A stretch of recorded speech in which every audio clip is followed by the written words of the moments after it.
So a story leaked yesterday, and it gave me many negative emotions. Politico published an article claiming Joe Biden picked Kamala Harris as his running mate and announced it August 1st. It's since been changed and scrubbed from the piece. The original is on the left, the current version is on the right. So you could see it there. They ran the thing that says Kamala Harris, senator from California, and at the top it says Biden's VP pick. Joe Biden chose Kamala Harris to become his running mate for the 2020 election on August 1st, 2 weeks before the Democratic National Convention, after keeping his choice close to the chest for months. In his announcement, Biden called Harris, quote, a worthy opponent and a worthy running mate, alluding to the pair's rivalry during the earlier stages of the Democratic primary. See, now, if somebody were to make the argument that this was a mistake, they ran this, but it was a complete mistake, and Biden hasn't even made his mind up yet or whatever, if somebody were to make that argument, they did have a case to make until you read the part where they have a frickin' Biden quote. In his announcement, Biden called Harris, quote, a worthy opponent and a worthy running mate. So, what looks like happened is the Biden campaign and their various, allies in the media, they told them he's going with Kamala. But we're not going to announce it until August 1st. So here, we're going to give you the fact that it's Kamala. We're going to give you a quote and what Biden says, but don't run this until August 1st. And they said, okay, no problem. But then somebody messed up and accidentally published it too early. And people caught it because people are quick to see this stuff. So, and then they scrubbed it. And by the way, no other media outlets, I haven't seen other outlets write articles saying like, oh, maybe it is Kamala and maybe they accidentally published it too soon. It's almost like all of the media is in cahoots. And they're like, no, we don't have the green light yet. We only have the green light on August 1st to run this. Or we're going to have to wait until then. So don't even speculate about the thing that Politico did. So, when I look at this, I am pretty damn convinced that he did pick Kamala Harris. They gave the information to Politico. Politico messed up and accidentally ran it early. Now, the other possibility, though, is that this is a trial balloon. So they did the leak here on purpose, and then they want to see the reaction from people.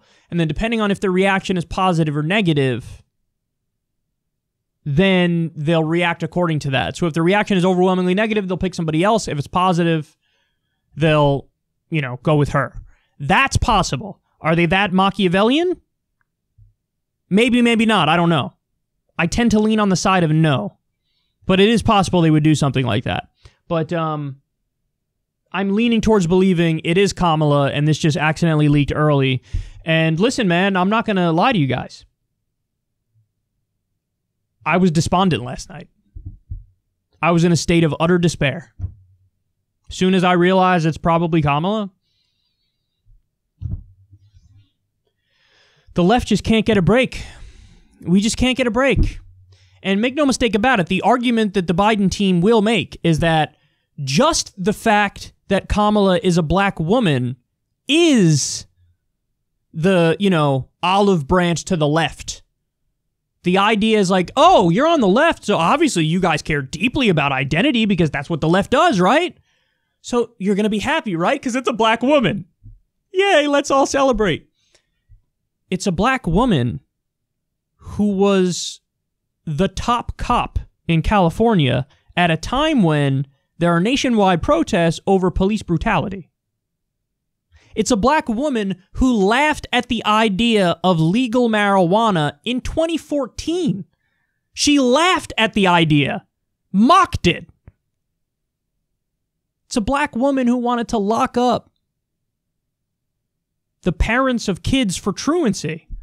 She wanted to crack down in a criminal justice fashion on truancy.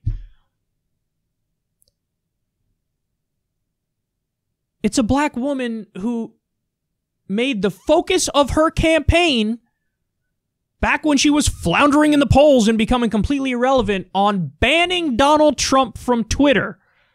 That became her big, crusade for justice. We gotta ban Trump from Twitter. She has zero political instincts. None. She's nothing but an electoral liability. But putting aside the electoral liability angle, because I think this does hurt Biden, it's one of the few picks that really makes it harder for him to win. But putting that aside, substantively, we're going to get nothing from her. All the main issues that the left cares deeply about. She's not going to fight for him.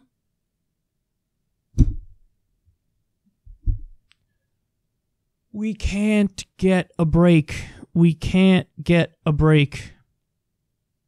And then make no mistake about it, just the fact that, I'm not happy about this, that'll be enough for many of the, identitarian neoliberals to accuse me of bigotry. I'm laughing because it's ridiculous, but it's totally true. That's what'll happen.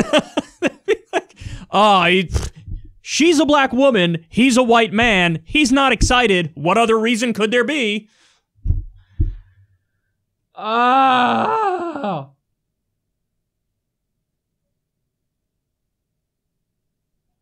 I really hope that it's not her. For the love of God. I really hope it's not her. Why can't, even just hit me with somebody that I'm gonna be upset about, but at least make it somebody out of left field. At least make it somebody that's I didn't see that one coming at all. Somebody who there's not as long of a track record of horrendous corporate decisions. She failed to prosecute Steve Mnuchin when he was the head of One West Bank. Her own office said prosecute him because he was foreclosing on people early, including senior citizens, illegally foreclosing on people during the housing crisis. She didn't prosecute him. Now he's the Treasury Secretary, and he's handing all the money from the Treasury out to the big corporations as the people lose their jobs and get screwed. It's a big club, and you ain't in it. You know who's definitely in it? Joe Biden and Kamala Harris.